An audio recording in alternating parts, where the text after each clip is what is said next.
Hello, dear Truth Warriors. I'm Petra Van Dale, life coach, breathwork practitioner, and advocate for survivors of narcissistic and emotional abuse. Just a very short video today after receiving an email from Jennifer, in which Jennifer explained that she has been dating someone for a while, it's getting serious, and she would like to introduce her significant other to her parents, who are narcissistic. And so her question was, should I tell my partner that my parent or both parents are narcissistic? Well, first off, you don't have to introduce your significant other to your parents. If you have come to a place in your life where you feel that it is not necessary, you've broken contact, you have little or no contact at all with your narcissistic parents, then don't feel the need, don't feel obligated to introduce your partner to your parents. If that relationship has ended, you don't need to reopen it by bringing your loved one to meet your parents. That's one way of going about it. The second way is, when getting ready to introduce your partner to your parents, if that is what you choose to do, there is no need to mention the term narcissism. And the only reason for that, why I'm saying that, is because individuals who have never been through narcissistic abuse, will not understand the depth of that trauma or the impact that it has on you. They just won't get it. So in the course of your relationship, when you see that this relationship is evolving and you're making serious plans for the future, then you can explain to your partner that you have been through a very traumatic childhood, that you suffered at the hands of your parents, and that the story will come out in the course of time. Because as we all know, we cannot tell a life story in just one conversation. There are bits and pieces of the story, especially with a significant partner. There are bits and pieces of the story that come out in the course of your relationship. So just tell your story as it comes up, when you feel safe, when the opportunity presents itself to tell a part of your story. So it is a story that evolves over time. It does not need to be told once again in one conversation. But don't mention the word narcissism. Just simply say, I feel uncomfortable around my parents. I don't feel at ease around them because of all the stuff that I have experienced. Someone who is truly, a partner who is truly invested in you and who loves you and who wants to build a present and a future with you, will value the fact that you have stated you cannot tell all now, but it will be revealed to them. They will have patience with you. They will hold that space for you. So just to give a part of my experience, when I met my husband 23, 24 years ago, after a couple of months, he said it was getting serious, and he said, I would like to introduce you to my mother, but she's not who she claims to be. And he left it at that. I started asking questions. What do you mean? What's wrong with her? What's going on? And he said, well, just meet her and you can make your own conclusions from that meeting. Well, I did meet his mother, and she was the most warm, loving, friendly, accommodating, hospitable woman that I thought I'd met. And so I didn't get what he was talking about. And our relationship evolved, the relationship that I had with his mother. And we did girly stuff together. She came over and spent weekends at my apartment. And we started building our relationship. And I didn't see any of the stuff that my husband had warned me about. So it wasn't after, I would say, a year, maybe a year and a half, that her mask started to crack. There were certain little things she'd do that I thought, that's odd, that's painful, that's mean, that's cruel.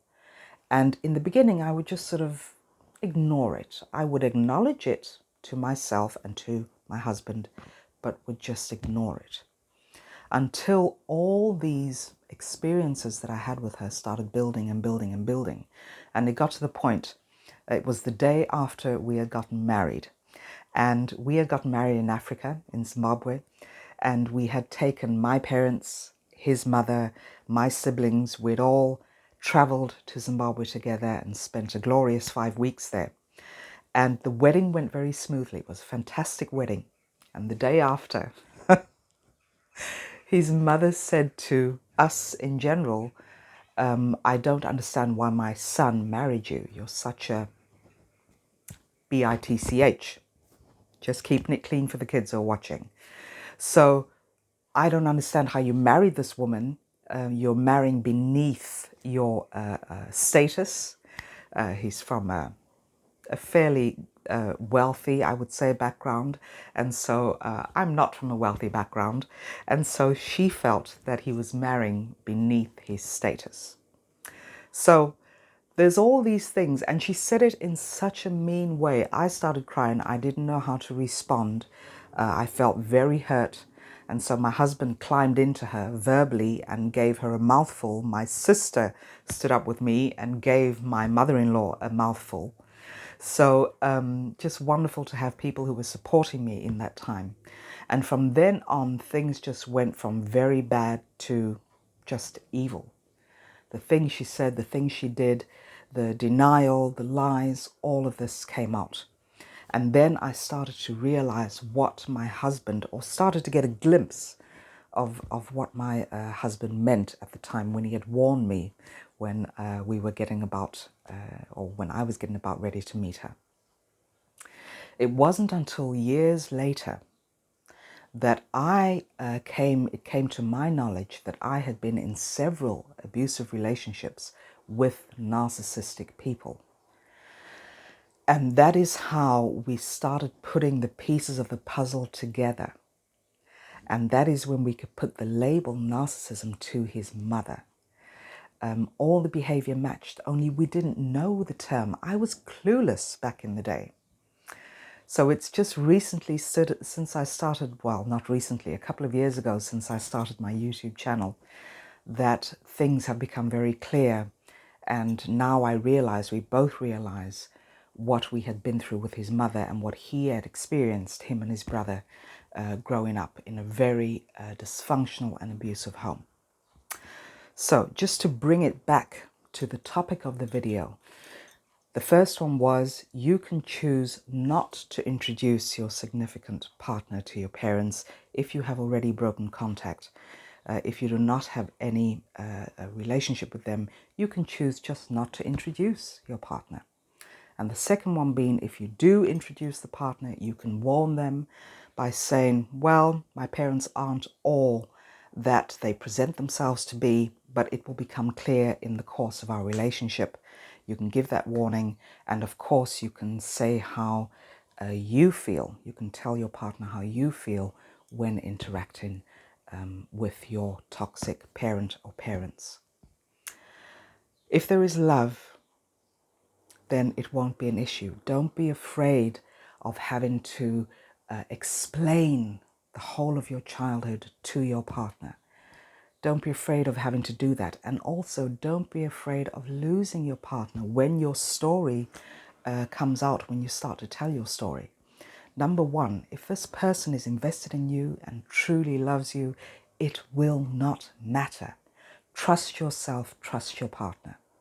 If this partner is not meant for you, then there will be rejection. They will say, well, I cannot deal with this.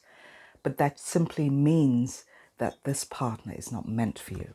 So don't be afraid. Trust yourself, trust the process, and trust your own story.